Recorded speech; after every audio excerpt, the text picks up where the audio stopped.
reason to believe that Mr. Allen is not the only actor in this heinous crime, and that they are looking for anyone else who may be involved in this case, and that is why they want all of that information to remain sealed.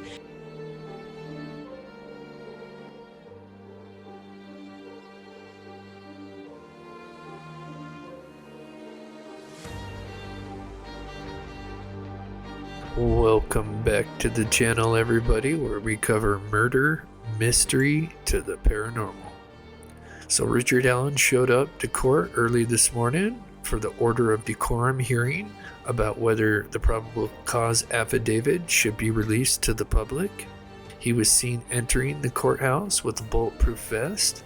Some of the families of the victims were present, like Mike and Becky. According to journalist Barbara McDonald, the behavior of Richard Allen in the courtroom was interesting. Here is what she had to say. Eye contact. I didn't hear anything. I didn't feel like that gasp or anything that anybody had. I think that the family members were genuinely curious to see how he was going to present himself.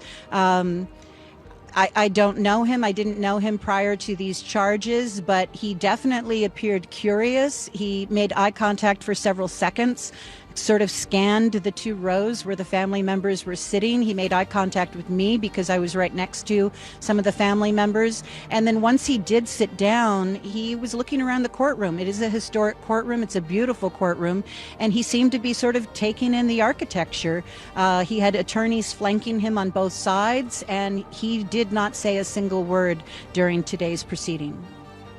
So one of the biggest details to come out of today's hearing is a quote by the prosecution team that says they believe Richard Allen did not act alone and that there is another person that is likely involved in this case.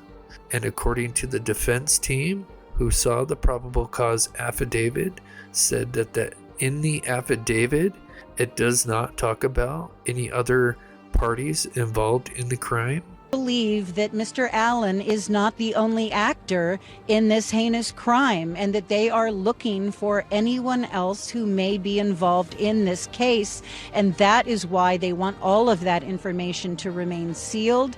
The defense attorneys took a very different approach. They said that they are asking for transparency, that is the norm in these matters, and that Mr. Allen would like this information that is being used against him at this point to be made public.